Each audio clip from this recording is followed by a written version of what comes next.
Alright Zerg friends, this is Fenner from Frenetic Array and I've got a bit of a replay cast for you guys here. This is from the Zotac Cup about 1 month ago, the finals, and we've got 2 Korean players here. So nice bit of Korean action for you guys. Let's have a look who we've got. Over here in the top right in the blue on Yeonsu LE Ladder Edition, it is Trend. So this guy, you might not know about him, but he's probably a pretty good player because he's from a Casper team. He's from Samsung Galaxy. So any player that's on a Casper team is going to be good at the game. You can't deny it. They're just going to be good at the game. There's nothing else you can say. And down here in the bottom left, in the red, getting scouted by Trend here, it is Solar. So this guy is also from Samsung Galaxy. So I wonder if these two know each other's styles. And I think I did a video on this guy. I'm not sure. But basically, there was a build that I really liked from this guy a while ago in Pro League. It was quite a while ago, like six months or something like that, where he did a contaminate timing on Newkirk Precinct against a Protoss player. So what he did was he hit like 4 overlords in the top left of the map. And then as soon as his lair finished, he morphed them into overseers. And then he went Roach Hydra, and he flew in, and he just kept contaminating the Robo Bay. So the Protoss player was trying to get his Colossi out, but it was just getting contaminated. So by the time Solar hit, and this was just a pure Robo opening, he only had 1 Colossi out. Whereas if there was no contaminate, you probably would have had 3 out, since it was just a pure Robo opener. It wasn't like a Phoenix opener or anything like that, I think, if my memory serves me correctly. But we are on Yeonsu here, a map that a lot of Zerg players hate because of these rocks right here. Dustin Browder, are you watching? So these rocks, they stop you from getting the third base, basically. Because you have to go right round here to see what's going on. I mean, to get down there, which is a pretty long way to get to a third base, especially when they can just come down this ramp. Also, attacking down that ramp is really nice as well, because you get some nice force fields there. Once the hatch is down, there's just a couple of force fields, and you get in this nice position around the back and kill it. But Solar is not too bothered. He's going to pick up that hatch anyway. He's got the fast speed to deal with that gateway expand. So if any attack comes out from our friend Trend, then he's going to be able to hunt it down with his Zerglings. Let's have a look what he's doing. He's got 2 more gateways on the way, which is going to bring him up to 3 gateways, and he's probably going to look at picking up some tech sometime soon as well. Probably around 6 minutes, we might see a Stargate or a Robo go down. The question is, will he pressure? I think pressuring on this map as a Protoss should be standard, man. Like, you should just go for it, because you're going to have to force more units than any other map to defend in this situation. But Solar is picking up a couple of lings right now. He's got 8 lings out on the map already. And once he's got that... Ooh, we might find the sentry here. He's not actually looking. He's just waiting for those other lings. The speed is about to finish up. He puts a pile on there, but now Trend's a bit scared. He saw those lings and he's moving back. The Mothership Core is over here as well, having a look around. This is the great thing about Mothership Core. Or if you're a Zerg player, the horrible thing about the Mothership Core, because it can just see everything.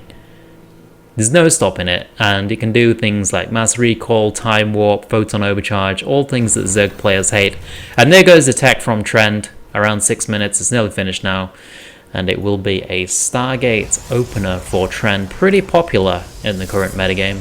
Pretty much every single game you see this 4 to 6 Phoenix opener. And Solar just going to look around the map with these lings as well.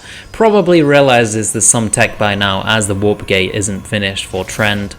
If it was finished, then these would be warp gates by now. So there's obviously been no chrono boost on that. I'm not sure as the exact timing warp gate actually finishes if you do chrono boost a lot. I think it's 6 minutes. So 8 minutes, obviously a lot later, as he's picking up that tech. Can this survive up here?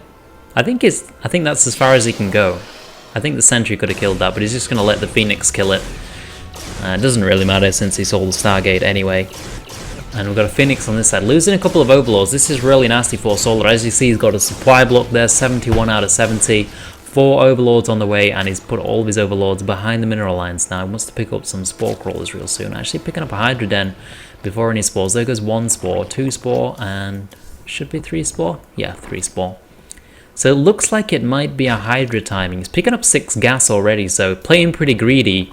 If Trend was to go for some all-in behind this, like a really quick all-in, like get the Stargate, put 7 gates down and just go for it, then I think Solar would be in a bit of trouble. But Phoenix coming here, you're going to get a couple of pickoffs. This isn't too out of the ordinary. Usually you can get a couple of pickoffs on these ones that are on the gas, especially if you only go 1 Spore Crawler in each mineral line like this. Most people go 2 Spore Crawlers and put 1 here and 1 there, so it helps a lot with not getting silly pickoffs like this. But Queens going down, that's a nasty thing. You don't want to lose Queens to this harass, since if you do, you're going to struggle for that lava. But now here come the Hydralisks coming out. And one thing that we do see from a lot of Zerg players is this Hydra timing into Mutalisks. So he is getting that +1 missile attacks now, he's getting the speed as well. Will he go for that attack? Trend looking at the 3rd base, is he just putting this out? Is this a fake?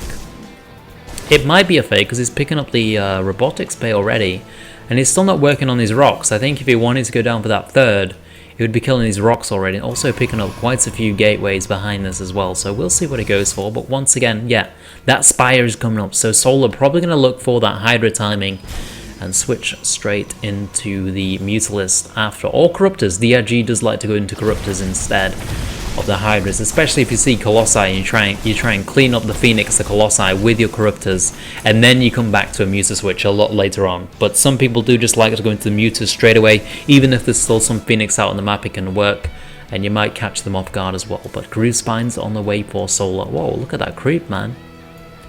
Going all the way down the mountain. I think that's a bug. Maybe. I don't think I've ever seen that before. But Hydralisk moving out on the map, and Phoenix down here as well. It looks like he might just take a 3rd base. It could be a 2 Colossus timing as well. He's got a lot of resources, so he could just throw down the 3rd base if he wanted to. He's got 500, like he's floating 500 all the time. There's not really much reason to not put the Nexus down. Here goes a pylon. Will he put the Nexus down? Oh, Link sneaking into the main. Time Warp goes down to try and slow them down, but they're going to get in there. Warping comes in, and a couple of pylons going down as well, but those Stalkers going to be able to stop all the damage from happening. Is he going to pick up this 3rd base? This is the most important thing. There we go. Alright, he had the minerals for that for quite a while. And now it looks like Solar is going to go into the Corruptors, so he's playing DIG style here, but picking up Roaches as well. This is going to work out great. Roach Hydra Corruptor. It's a pretty strong style, especially as he probably thinks it might be an all-in right now, as he's not seen that 3rd yet. So he's probably getting a bit scared about what's happening, and Roach Hydra Corruptor works really well against 2 base all-ins. The problem is he's getting a 3rd base, and if you go in Roach Hydra Corruptor, you generally have to do damage with him.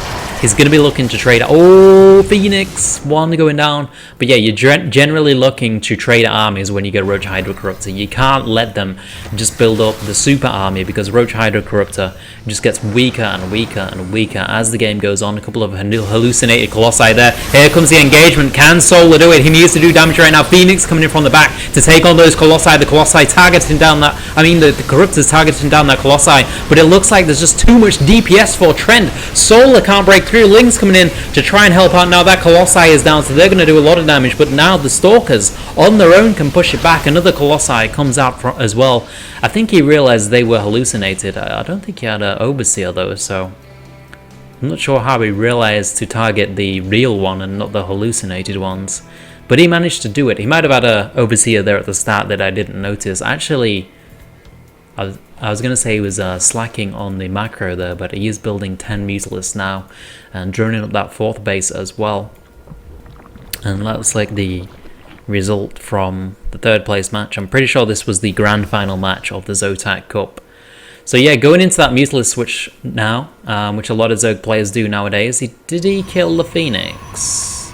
There's only 1 Phoenix left, and it doesn't look like he's preparing for a Muta switch. I'm quite surprised, because a lot of the time people do switch into Mutas nowadays, so you'd think he'd be more aware, more on top of his scouting to try and find out what exactly is going on. But the Mutalisks are already halfway across the map. They're going to get into the mineral line. There's still a Colossi on the way. He needs Phoenix if he wants to deal with this. So there we go. Great reaction time by Trent, pulling off the line, warping in a bunch of Stalkers, but they're going to be able to get picked off. Focusing down this Twilight Council. He wants to stop that blink. If he stops the blink, then the Stalkers are not going to be as effective. The Stalkers here just don't do enough DPS. It's only 5 Stalkers. And the Twilight Council gets taken down. Now he's going to work on the Stalkers. Corruption going down on those. They get shredded. And this is suddenly looking great for Solar. This Muta switch doing massive things for him. He's going in for a counter attack on the third base as well. But Trend is on top of that. Those Hydralisks on Ling's going to get taken down. And now he's going for the Cybercore. If he can get that as well, there's going to be no Stalkers. Not only have they not got Blink, there's just not going to be any of them. He's trying to get that Twilight Council back up. He's going to have to get a Cybercore as well now. Does he realize? Is he going to realize that there's no Cybercore? He needs to realize. There we go, straight away. Alright, so at least he realized that, but not looking like the best situation for Trend here. How's he going to deal with these Mutalisks? He's got no Phoenix. He's got 1 Void Ray. He's got 17 Stalkers. I think even if Solar just engaged head-on right now, it would go extremely well for him. He's got so many Lings. He's nearly at 200 supply. He's 118 for our friend Trend. And there he goes. He's going for the head-on engagement now. Mutalisks coming in. They're doing a lot of damage. Can he break in? He doesn't want to risk it yet. There are a lot of Mutalisks there, but when you go for an engagement like that, you need to be absolutely sure that you're going to win the game. But here come the Ling reinforcements. Going to work on those cannons. Diving in, taking out the sentries. The Immortal and the Void Ray is going to go down as well. Now it's up to these Stalkers. There's not too many. There's no Blink. He's going into the mineral line. It's not looking good for Trend at all. The Stalkers taking down the Lings, but when you kill Lings, Mutas take their place, and more Mutas is just going to be nasty. When there's no Storm, there's no Phoenix, there's nothing to deal with the Mutalisks except the Stalkers, and they're just not that great on their own. They don't really have the firepower. Warping in Zealots, they're not going to help out against the Mutalisks. And now Solar just going in for the kill, and yeah, that's going to be GG. The Mutalisks just too strong for Trend. He wasn't expecting them. His third was a bit late, and he just couldn't deal with that switch. So great game by Solar. I really like this player. Every time I've seen him, he plays really, really well. So I want to see more games from him, but it's really hard to get VODs from Pro League players and things like that. Just luckily, he was in this Zotac Cup with his teammate Trent. And thanks for watching, guys. Peace out. From Frenetic Array, and it is time for the Lord of the Lings to come out of his cave and so I know I said in a couple of episodes ago, like I think it was like 10 episode ago now, because I